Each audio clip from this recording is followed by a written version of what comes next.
Bismillahirrahmanirrahim. Assalamualaikum warahmatullahi wabarakatuh. Selamat siang, salam sejahtera bagi kita semuanya. Shalom, Om Swastiastu. Yang saya hormati Ibu Menteri Keuangan, Pak Mendagri, yang saya hormati para gubernur, bupati dan wali kota yang pada siang hari ini hadir. Saya ingin menyampaikan beberapa hal yang berkaitan dengan tantangan dan apa yang harus kita lakukan. Kita tahu semuanya bahwa dunia sekarang ini tidak sedang baik-baik saja. Saya sering mengatakan dunia sekarang semakin tidak jelas.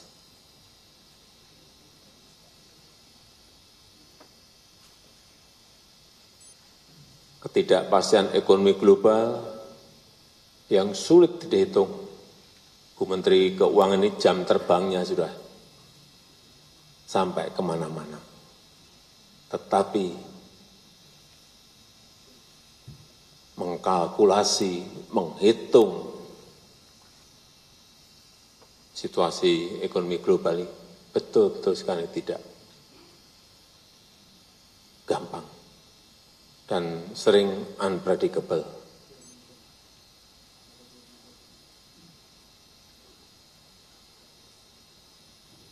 Kenaikan suku bunga di Amerika misalnya, kelihatannya yang menaikkan Amerika. Tapi semua negara berkembang kena semuanya. Karena terjadi capital outflow, dolar semuanya ditarik kembali ke Amerika.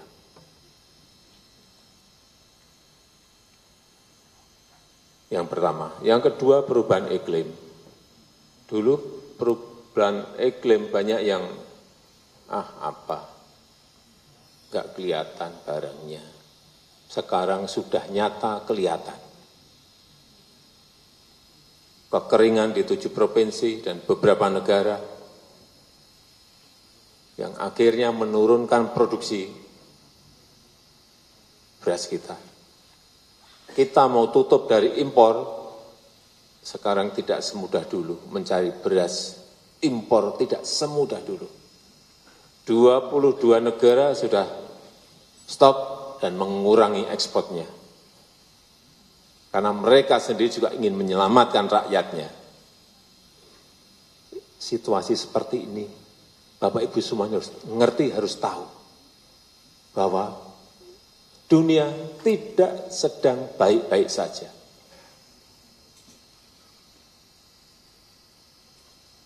Saya berbicara dengan Perdana Menteri Narendra Modi, dia punya stok beras, tapi dia pakai sendiri untuk cadangan. Enggak berani melepas. Saya sudah bicara, enggak berani melepas. Yang dekat-dekat Vietnam, Kamboja, Thailand yang biasanya mau nyodor-nyodorkan, enggak sama. Bisa, tetapi sangat terbatas.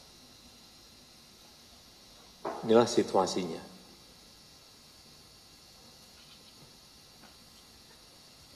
Kemudian, perang. Kita sudah pusing dengan yang namanya perang di Ukraina. Belum rampung. Belum jelas kapan selesai, tambah lagi perang Hamas Israel. Kelihatannya Ukraina jauh. Apa sih dampaknya ke Indonesia? Hati-hati. Waktu saya bertemu saat itu, tahun lalu bertemu dengan Presiden Zelensky, saya bicara 2,5 jam. Beliau menyampaikan, stok gandum di Ukraina 77 juta ton berhenti. 77 juta ton berhenti. Saya pindah ketemu Presiden Putin. 3 jam. Cerita lagi, 130 juta ton gandum berhenti di Rusia. Artinya, 2 negara saja 207 juta ton pangan berhenti di sana. Kita ini kan per tahun kan konsumsi kita 31 juta ton beras. Ini 207 juta ton berhenti di 2 negara itu. Akhirnya apa? Harga gandum naik tinggi sekali. Akhirnya banyak negara yang tidak bisa menjangkau harganya, kelaparan, kurang makan. Termasuk di Eropa, hati-hati terjadi.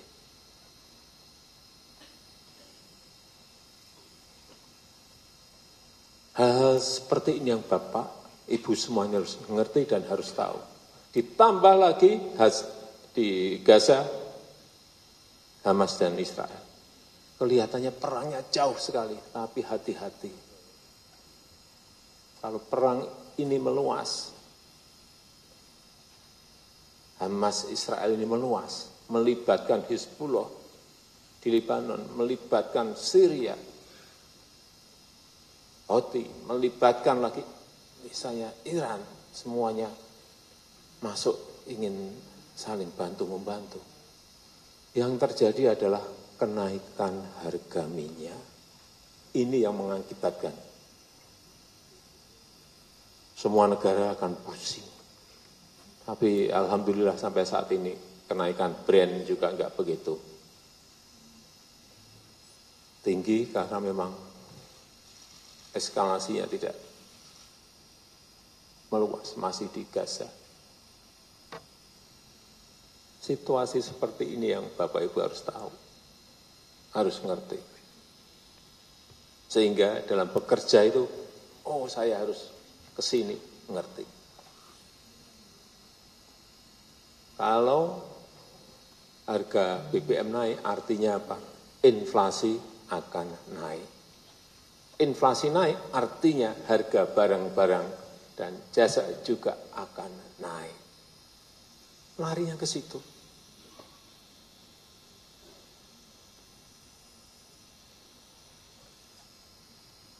Kita sendiri, 7 provinsi kena super El Nino, produksi turun.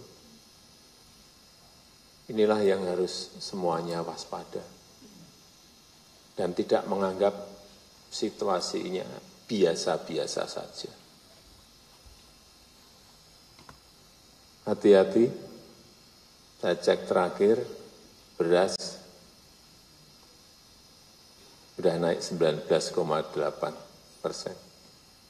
Year to date. Kalau month to date, 2,5% naik. Hati-hati, kalau pemerintah daerah memiliki kemampuan segera intervensi agar inflasi untuk bahan pangan ini tidak semakin naik, harus dihentikan kalau ada hal-hal seperti itu. Oleh sebab itu yang namanya lihat pasar itu penting. Lihat pasar, lihat stoknya di kabupaten, di kota, di provinsi, cek, lihat. Jangan terjebak rutinitas sehari-hari, administrasi sehari-hari. Yang penting-penting itu kita harus cek terlebih dahulu, ini beres baru ngerjain administrasi.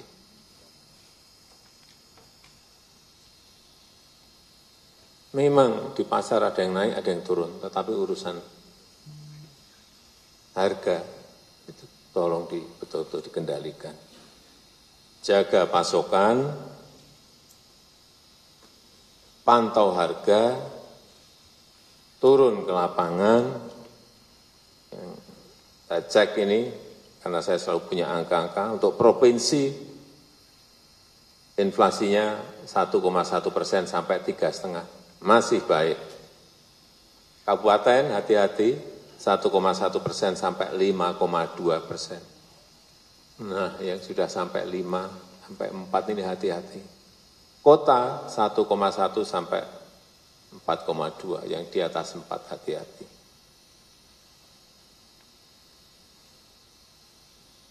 Karena sebetulnya anggaran tak terduga itu bisa dipakai untuk mengatasi inflasi. Betul Bu Menkyu, boleh. Pak Mendagri boleh. Payung hukumnya ada. Payung hukumnya sudah ada. Artinya saya menanyakan bahwa itu sudah ada payung hukumnya. Jangan ragu-ragu menggunakan anggaran tak terduga. Apabila yang namanya inflasi itu naik, apabila ada harga-harga itu naik secara drastis, segera gerojok pasokannya. Ini kadang-kadang ya supply dan demand. Demandnya tetap, supply-nya enggak ada. Carikan dong. Langsung ke pokoknya, ke tempat produksinya. Bawang merah misalnya, kok di kabupatenku kok naik. Cari langsung ke Brebes. Misalnya. Beras kok naik, cari stok di kabupaten yang memiliki surplus beras, sehingga beras menjadi terkendali dengan menggunakan anggaran tak terduga. Yang di cover apanya? Biaya transportasinya. Biaya transportasi tanggung oleh Pemda. Ya. Biar harganya sama dengan harga diproduksi.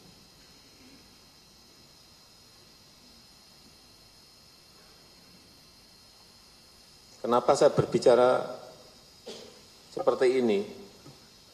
Bapak Ibu semuanya saya tahu. Saya pilih karena Bapak Ibu semuanya berpengalaman di pemerintahan. Dan Bapak Ibu juga tidak memiliki beban politik. Ya kan? Jadi gubernur, jadi wali kota, jadi bupati, nggak keluar ongkos. Seperti yang kalau itu yang berlaga di pilkada dulu, di pilgub, di pilwakot, di pil bupati. Artinya tanpa beban politik. Oleh sebab itu, saya berharap pertimbangan teknokratik dalam membuat policy itu lebih enak harusnya.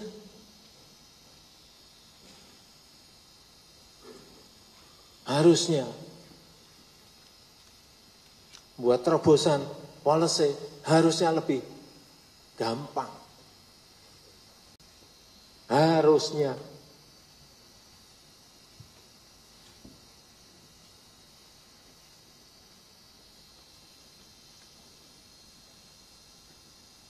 Bapak Ibu bisa menentukan prioritasnya di sebelah mana.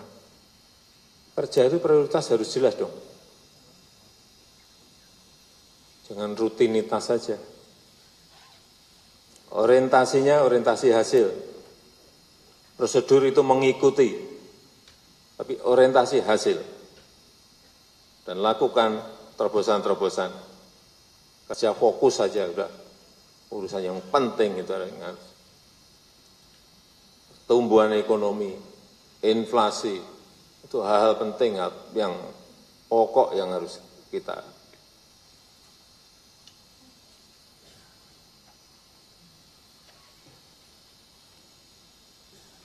Oleh sebab itu, sekali lagi, yang pertama, saya ulang lagi, kendalikan inflasi. Jaga stabilitas harga barang-barang kebutuhan pokok utamanya. Pantau harga real di pasar, turun ke lapangan. Jika ada masalah, lakukan intervensi, seperti tadi saya sampaikan, subsidi angkutan, bisa dilakukan. Yang kedua, urusan dampak super El Nino bagi penurunan produksi komoditas utamanya bahan pokok di daerah Bapak Ibu semuanya. Betul-betul harus dilihat. Meskipun ini sudah mulai hujan, tetap saya perlu sampaikan waspadai potensi kebakaran. masih kecil segera selesaikan. Kalau kira-kira diperkirakan tidak mampu menyelesaikan, segera sampaikan ke BNPB pusat. Hati-hati mengenai ini. Yang ketiga, yang namanya pertumbuhan ekonomi itu sangat dipengaruhi oleh yang namanya investasi, yang namanya iklim investasi. Bantu investor, utamanya dalam pelayanan perizinan. Jangan sampai urusan izin sampai berbulan-bulan. Izin itu supaya Bapak Ibu tahu, di Uni Emirat Arab, nggak ada 30 menit jadi. Selesai. Tidak ada 30 menit sudah selesai, sudah jadi. Dan itu saya alami. Itu sudah 23 tahun. Saya investasi di sana, saya datang ke kantor perekonomian, datang menyerahkan syarat, Bapak pergi ke gedung sebelah, ke notariat, saya ke sana, tanda tangan. Di sana suruh balik lagi, Bapak balik lagi ke meja yang tadi Bapak datang, saya datang, izin sudah diberikan. Saya bisa bangun pabrik, membuat kantor, membangun showroom, semuanya bisa, membangun gudang, semuanya bisa. Tidak ada 30 menit. Gimana kita mau bersaing kalau izin masih berbulan-bulan? Meja ini, meja ini, meja ini, meja ini, meja ini. Seperti itu yang Bapak Gubernur, Bapak Ibu Gubernur, Bapak Ibu Bupati, Wali Kota selesaikan. Karena investasi itu rebutan, semua negara sekarang ini rebutan. Dalam rangka apa? Pertumbuhan ekonomi negaranya. Rebutan, nah, sudah masuk ke sini kok malah kita buat ruwet. Kita yang membuat mereka bisa balik badan.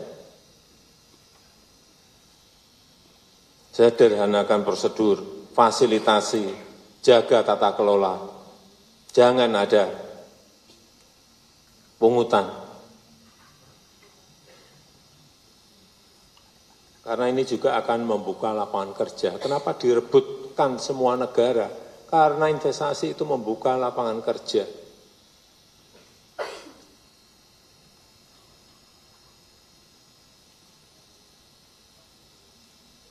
Yang keempat, alokasikan untuk stimulus ekonomi dan bantuan sosial.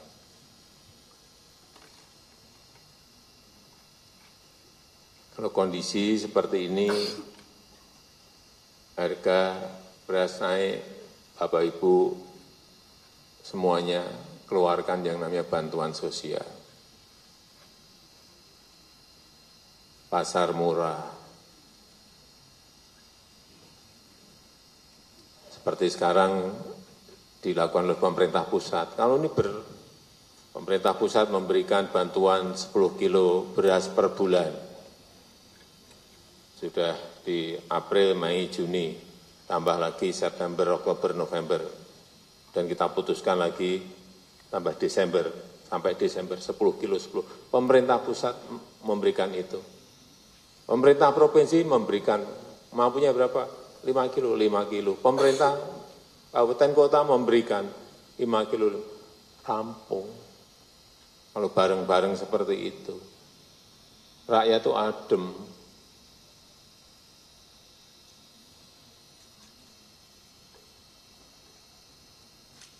Dan titip yang dibeli produk dalam negeri, utamanya UMKM kita.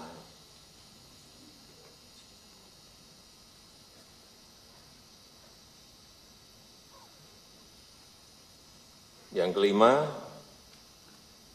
dukung program prioritas pemerintah. Penurunan kemiskinan ekstrim, pemberantasan stunting, hilirisasi industri, berikan dukungan penuh pada program-program ini.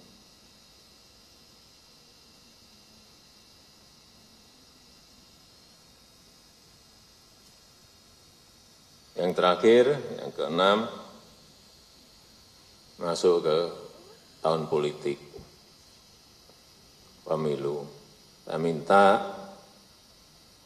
Pak Gubernur, Bapak Ibu Bupati, Wali Kota, berikan dukungan pada tugas-tugas KPUD dan Bawaslu.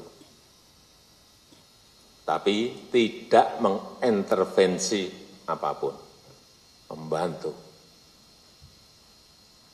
Anggaran segera disegerakan.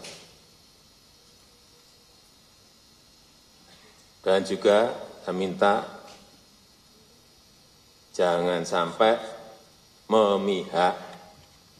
Itu dilihat loh, hati-hati. Bapak Ibu dilihat. Mudah sekali kelihatan Bapak Ibu memihak atau enggak. Krik, udah. Dan juga pastikan ASN itu netral.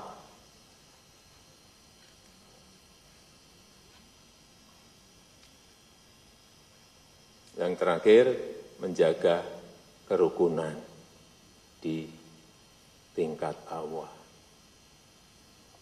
Segera selesaikan kalau ada persikan-persikan yang berkaitan dengan politik. Selesaikan dengan baik.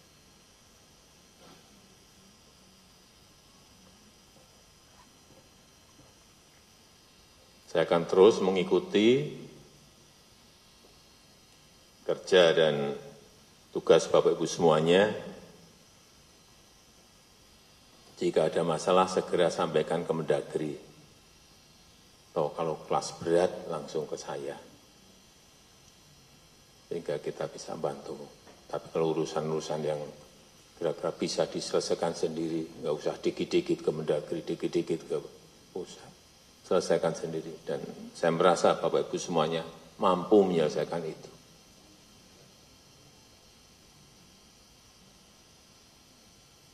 Pak Gubernur, Bupati, dan Wali Kota ini dievaluasi berapa bulan sekali sih evaluasinya? Bapak Ibu semuanya dievaluasikan setiap 3 bulan. Yang evaluasi Mendagri, tapi saya evaluasi saya harian. Begitu, jangan tepuk tangan, saya evaluasi harian, itu hati-hati loh. Begitu Bapak, Ibu semuanya miring-miring, saya ganti setiap hari bisa. Itu hak prerogatif yang saya miliki. Tadi yang saya sampaikan tolong. Saya enggak minta banyak-banyak, tolong diikuti. Saya rasa itu yang ingin saya sampaikan dalam kesempatan yang ini. Terima kasih. Wassalamualaikum warahmatullahi wabarakatuh.